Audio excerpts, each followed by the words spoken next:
पाकिस्तान के उप प्रधानमंत्री और विदेश मंत्री इशाक डार ने कहा है कि SAARC को किसी एक देश की बंधक नहीं बनाया जाना चाहिए। उनके मुताबिक सार्क के मिलने जुलने के दायरे में विवाद और राजनीतिक ध्रुवीकरण आ गया है। इशाक डार ने इस्लामाबाद में कॉन्क्लेव में स्पष्ट किया कि वो एक नया क्षेत्रीय संगठन चाहते हैं जिसमें सब देशों के लिए समान दायित्व हो, लेकिन भारत को इसमें शामिल नहीं किया जाएगा।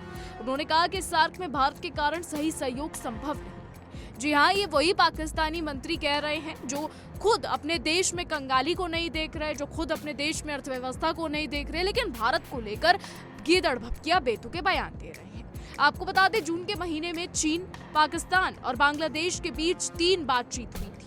उस समय आर्थिक विकास, रणनीतिक स्थिरता और क्षेत्रीय सहयोग की बात रखी गई थी। पाकिस्तान और चीन ने कहा था कि ये पहल किसी तीसरे पक्ष के खिलाफ नहीं थी, लेकिन बांग्लादेश ने बाद में दूरी बना ली और अधिकृत रूप से इस पहल को साथ नहीं दिया। तब ये प्रस्ताव फिलहाल अधर में रह गया।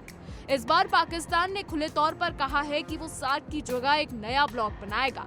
उसने चीन और बांग्लादेश को अपने पाले में लाने की कोशिश की है। अगर ये साथ देते हैं तो ये दक्षिण एशिया में एक नया शक्ति संतुलन पैदा कर सकता है। दरअसल अंतर्राष्ट्रीय कूटनीति में गठबंधन और बदलते हुए ब्लॉक बहुत मायने रखते हैं, खासकर जब उन्हें पुरानी सहूलियत वाले संगठन छोड़कर बनाया जाए। आपको बता दें, पहली दिक्कत यह है कि सार्क में सिर्फ सदस्यों के नाम के पीछे एक इतिहास और भरोसा है जो कि सालों में बना है। अगर नया गुट बनेगा तो उसे सिर्फ भरोसा नहीं, विश्वास जीतना होगा। चीन, पाकिस्तान, बांग्लादेश का एक नया समूह दक्षिण एशियाई भू राजनीति में हलचल लाएगा, लेकिन इससे कई देशों की ऐतराज और विरोध की संभावना भी है। आपको बता दें, अगर पाकिस्तान का नया समूह बन जाता है और भारत उससे बाहर रह जाता है तो भारत के लिए अकेले रहने का मतलब हो सकता है रणनीतिक असमर्थता या अलगाव।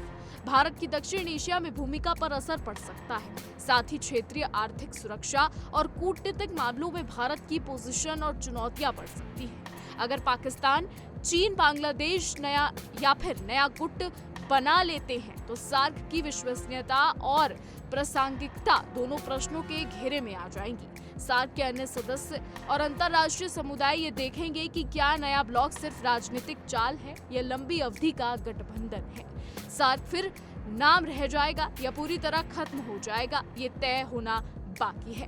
फिलहाल आपको ये भी बता दें, पाकिस्तान का ये नया प्रस्ताव दक्षिण एशिया में भू राजनीति को फिर से आकार दे सकता है। अगर ये सफल होता है तो चीन, पाकिस्तान, बांग्लादेश नया त्रिकोण बनाएंगे, लेकिन इसके साथ क्षेत्रीय अस्थिरता, भारत पक्षीय नाखुशी और नए विवाद भी जन्म सकते हैं। इस दिशा में बदलाव सिर्फ कागजों पर नहीं, हकीकत में देखना चाहिए।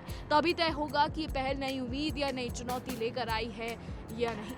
फिलहाल देखना होगा कि सार्क के अलावा पाकिस्तान क्या बड़ा फोरम बनाता है, ये देखना दिलचस्प होगा। हालांकि पाकिस्तान अक्सर भारत को लेकर बेतुके बयान देता है, भारत के खिलाफ बेतुकी गीदड़ भपकियां देता है। कभी चीन को अपने साथ घसीटता है, कभी बांग्लादेश को अपने साथ घसीटता है और अपने नापाक मंसूबों को कामयाब करने में तुला रहता है। और अब अगर बात करें इंटरनेशनल फोरम पे सार्क जैसे एक फोरम की, तो ये काफी बड़ी बात हो जाती है साउथ एशिया की पॉलिटिक्स में। जी हाँ, दक्षिण एशिया की पॉलिटिक्स में काफी बड़ी बात हो जाती है, क्योंकि आपको बता दें कि सार्क के जो मेंबर्स हैं वो भारत भी है, वो पाकिस्तान भी है, वो बांग्लादेश भी है, वो नेपाल भी है, वो भूटान भी है। ऐसे में पाकिस्तान के नापाक मंसूबे सार्क को खत्म करके और क्या बनाने में है, ये देखना दिलचस्प होगा। फिलहाल हमारी आज की रिपोर्ट में बस इतना ही।